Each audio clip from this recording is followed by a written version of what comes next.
And what year? My name's John Good. I went into the Navy in 1957, going into the squadron in approximately March of 1958.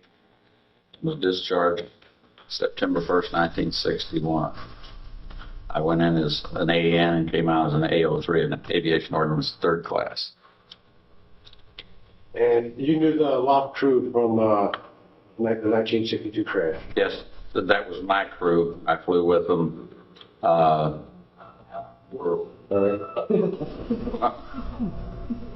my watch. You want me to stop?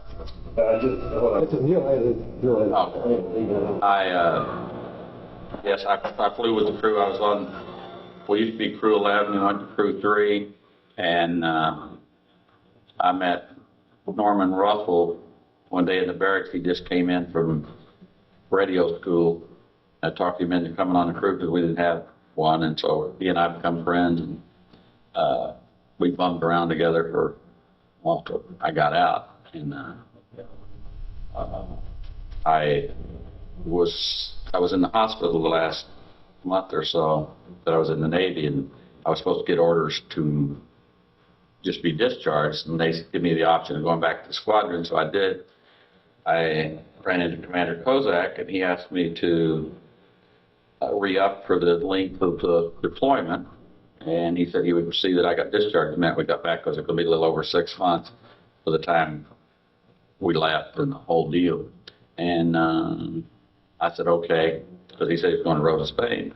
I liked that, so I went up, was signing the papers, and the yeoman Bensfield that I knew, he was talking to me, and he said, hey, you know, after a while, Commander Kozak's taking over XO, and you're going to Iceland. I said, stop the paperwork. I said, I don't want to go up there. So I ran into him down to the stores apartment. I told him, and he says, I said, I can't go with you. I said, you're going to Iceland. He tell me that. And he says, I can't be that bad. I says, you ever been there? And he said, no. I said, well, I have. And I don't want to go back. And so I didn't. And then I was sitting in a bar in Lake City, Florida. I heard there was a crash. And I thought, well, it's probably our squadron. But,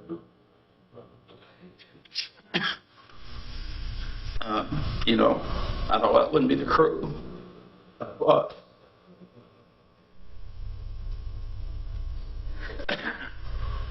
and later on, after I was married and had a son, I named him after Norman Russell and Joseph Renenberg. And in about 1967, I went down through Louisiana and looked up Norman Russell's father, Royce Russell, and went out the house and introduced my son to him. And while we were talking, he said, I guess you'll want to go visit the grave. And I looked at him kind of funny, and he said, well, you knew they found him. I said, no, I didn't know that. And so I visited the grave, and then I corresponded with him over time, and then we kind of lost contact. And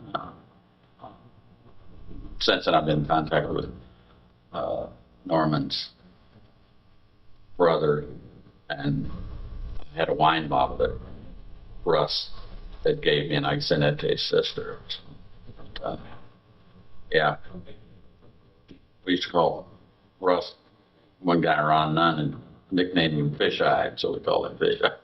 But he was really a nice guy. He was, and Joe Rittenberg, who the other guy, he came in the Navy. He'd been in wasn't a foster home, at some other kind of home, like an orphanage. He had 2 sisters in an orphanage, and all he wanted to do was get out of the Navy and get those sisters out of there. And I guess he never made it. And I always felt guilty later for not looking him up, you know. But recently I talked to his aunt. And Joe's mother, when she was 30 years old, went to the grocery store and disappeared, and they never heard from her again. She didn't say what they suspected or anything. And then Joe ended up back in Chicago with an uncle. His uncle ended up putting him in this home. And then when he was of age, it appears he joined the Navy. He wanted to get out and get those sisters out, and nobody could ever get hold of the sisters. And I told his aunt, I said, boy, I just wish they knew that, you know, he wanted to get out. He hadn't forgotten. And that was, you know, You have anything else you want to ask? No, that sounds really good. Anything else you can think of, feel free to say it. And, give me your thoughts as far as sending a second recovery mission or? Yeah, I sure hope they do that. I've been in contact with Congressman Blunt from Missouri, who's the majority whip, and wrote letters. Bob Petway has really helped by giving us information and letting us share it with other people, and that's really been nice. And I met Commander Kozak's children, some 2 or 3 years ago, before the last reunion. Met with them at Patty's house. They're really nice. I mean, I really enjoyed it. And this time I understand their mother's coming. And I met them once in '61 before the deployment. Commander Kozak was kind of a man's man. He'd have a lot of crew parties, and we had one out at, I believe it was Kingsley Lake, and his wife and children were out there. So I knew he had kids moving down. I just knew that he wasn't going to be back. He was a tremendous guy. And Caswick, Lieutenant Caswick, I don't know if he was a JD or at the time, I'd flown with him about the whole time that we were both in the squadron. For some reason, he was always on my flight. We used to call him Elvis, but he had this to start him with Gladberg, which was kind of, the officers didn't really dress, but Lieutenant Caswick, he was that way. He was Ensign Caswick at that time. He was a different sort. He was, he was a fun guy. And I always felt bad about the guy that took my place because he had 2 children, at least 2, and I always felt bad about that. And I think myself and Latimer and some of the others, we felt kind of guilty, that, we should have been there. And I think about it later, well, I'm glad I wasn't. It's just fate, though. I mean, if I'd have signed that paper and Benfield hadn't told me to go into Iceland, I would have went ahead and went because I'd already signed up, said I would do it. I would have done it, But I sure didn't like that way. It just flying up there tough. But that's about all I can. Well, yeah, you guys are Cold War heroes for good there.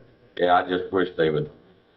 It aggravates me sometimes when I see how much money they spend on other things. And I'm not saying they're not worthy causes, but Jesus, people do dumb things and the government spends money to recover them, and you get people that were, doing their duty and, you can't get them to. So we get a little testy about it,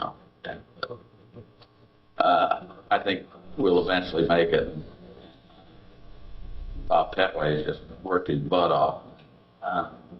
So if anybody can do it, I'm sure he can get it done.